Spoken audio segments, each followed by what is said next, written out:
আমি মনে করি জীবনের সুযোগ, শিক্ষিত মা বাবা পাওয়া, নিজের পরিবারের যেটুকু সামর্থ্য সেটুকুও আমাদের সম্পদ।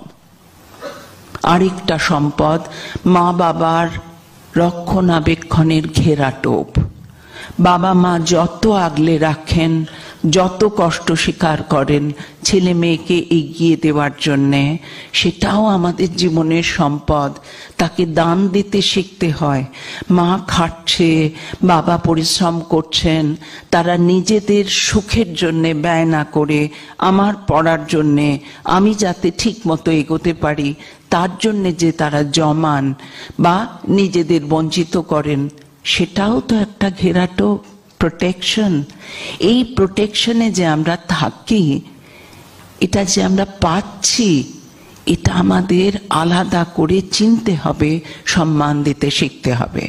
আজকের ছেলেমেয়েরা যারা একটু বয়ে যায়, অন্য রাস্তায় হেঁটে যায় ভুল করে, তারা অনেক সময় আমাকে বলে আমার চাহিদা মেটানোর সম্পূর্ণ দায়িত্ব আমার মা বাবার, এটা আমাদের বার্থ রাইট। একটি ছেলেকে বলেছিলাম, তুমি গার্লফ্রেন্ড করেছো, তার জন্য তোমার বাবাকে কেন প্রতি মাসে তোমায় 5,000 টাকা হাত খরচ দিতে হবে? বললো, আমার গার্লফ্রেন্ড নিয়ে কি আমি রাস্তার ধারে টি স্টলে বসে চা খাবো নাকি? আমি তো প্রপার জায়গায় যাব। বললাম, গার্লফ্রেন্ড তো তোমার, তার দায় তোমার বাবা নেবেন কেন?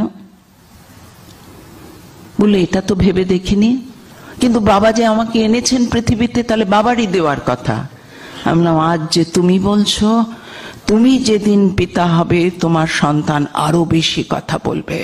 ভেবে দেখো, তুমি যা চাইছো সেটা তোমারই জোগাড় করার কথা। আত্মসম্পদ, আমার কি আছে, কতটা আছে, সেটা বুঝতে শেখা, সেখান থেকে মূল্যবোধ তৈরি করা।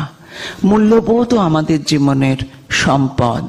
কোনটা সঠিক, কোনটা বেঠিক, সমাজের চতুর্দিকে নজর দিয়ে সেটাকে আমাদের তুলে নিতে হবে, বুঝতে শিখতে হবে কাকে কোথায় কতটা সম্মান দেওয়া উচিত, কোন বিষয়কে সম্মান দেওয়া উচিত। সেন্স অফ প্রায়োরিটিও মূল্যবোধের আওতায়।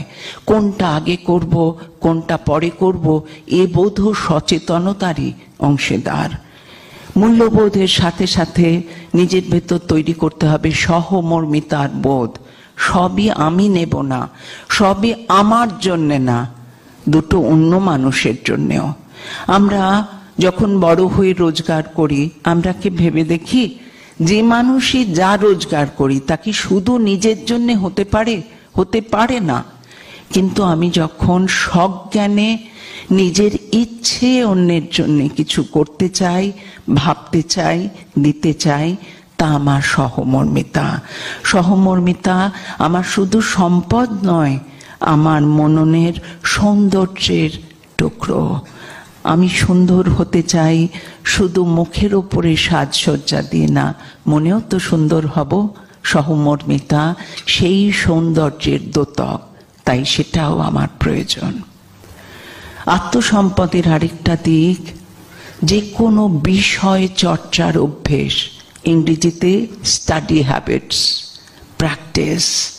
অর্থাৎ যে কোনো একটা বিষয়ে যদি মন খুব যুক্ত হয়, গভীরভাবে যদি সেই বিষয়কে আমরা অধ্যয়ন করি, কোনো সময় তাতে আমাদের এক্সপার্টাইজ তৈরি হয়।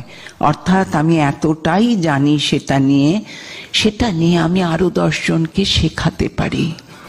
এই বিষয় চর্চার অভ্যাস মনোযোগকে এক করতে শেখায়, মনের একাগ্রতা বাড়াতে শেখায়। তাই সেটাও আমাদের মনে রেখে কোনো বিষয়ে আমার যে উৎসাহ, আমার যে ইন্টারেস্ট, অনুরাগ, সেইটা ধরে মনোযোগকে এক করে একাগ্রতার অভ্যেস বাড়ানো দরকার। আত্মসম্পদের আরেকটা জিনিস, নিজেকে শান্ত করার অভ্যাস।